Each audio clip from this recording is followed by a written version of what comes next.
साथियों, यह चैट हमारे प्रीमियम बैच की एक स्टूडेंट की है, रंजीता जी की है। ओके। और इस वीडियो में और इस चैट के माध्यम से हम ये देखने जा रहे हैं कि हमारे लिए एनसीईआरटी कितना इम्पोर्टेंट है और हम लोग प्रीमियम बैच में किस तरह से पढ़ रहे हैं बीपीएससी टीआरई 4 के लिए। ओके।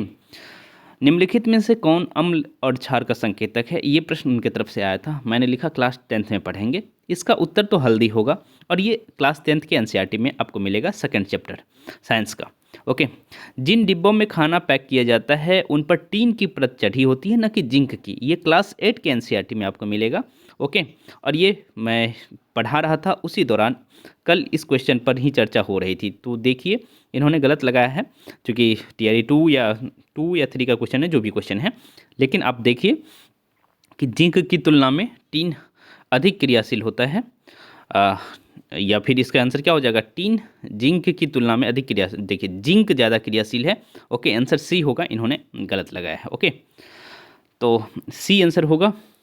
हम लोग बिल्कुल ट्रैक पर हैं और ये हम कल जो प्रीमियम क्लास में पढ़ाया जा रहा था उसके बाद है। ये क्लास 10th में मैं पढ़ाया हूँ। किसने अवध किसान सभा की स्थापना की? 10th का सेकंड चैप्टर हिस्ट्री में आप पढ़ेंगे। ओके, बाबा रामचंद्र दास हो जाएगा आंसर। ओके, तो आप समझिए कि एनसीईआरटी किस लेवल से मैं पढ़ा रहा हूँ और हर एक प्रश्न एनसीईआरटी से ही आ रहा है जो मैं पढ़ा रहा हूँ।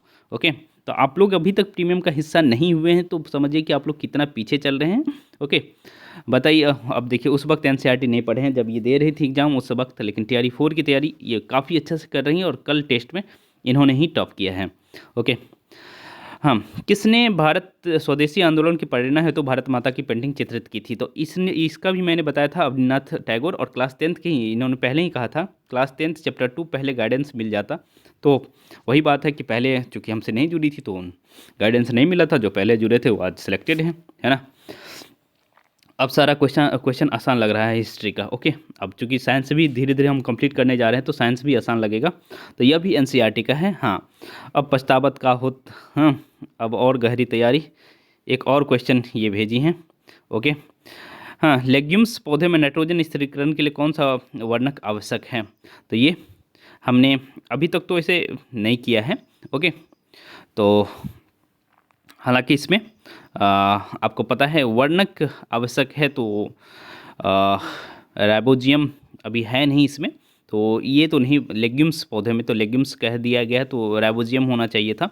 ओके, तो जो भी है स्थिति आप अच्छे से देख पा रहे हैं या नहीं देख पा रहे हैं, आपको तो स्पष्ट दिख रहा होगा ना कि हम लोग एनसीईआरटी को किस लेवल से कर रहे हैं। तो आप लोग भी चाहते हैं अच्छे से तैयारी हो तो जीएस के लिए भी और हिंदी के लिए भी मुझसे जुड़ सकते हैं।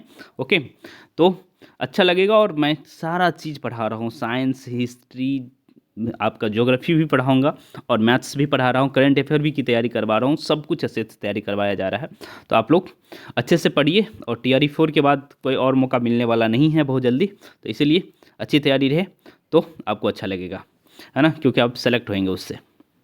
बाकी जो भी डिस्कशन मतलब आप चाहते हैं, ये मेरा नंबर है 8700778376। ओके, इस नंबर पर आप कॉल कर सकते हैं। हमारा ऐप है साहित्य सहचर नाम से, उसको डाउनलोड कर सकते हैं। ये सारी बातें आप कर सकते हैं। साहित्य सहचर ऐप पर बहुत सारा कंटेंट पड़ा हुआ है, उसको पढ़ सकते हैं। और प्रीमियम का प्राइस आज 1100 ही है, तो आप खरीद सकते हैं। ओके, तो जुड़िए, मुझे अच्छा लगेगा। बाकी सिर्फ जीएस पढ़ना चाहते हैं तो उसका भी प्राइस अभी आपको 720 के आसपास पड़ेगा। 15% उस पर भी छूट चल रहा है। ओके, और ऐसे ही सिर्फ हिंदी पढ़ना चाहते हैं तो वो भी इतना ही प्राइस में मिल जाएगा। ओके, तो कोशिश करिए कि जुड़ जाए, कि टीआरई 4 से आप चुके ना।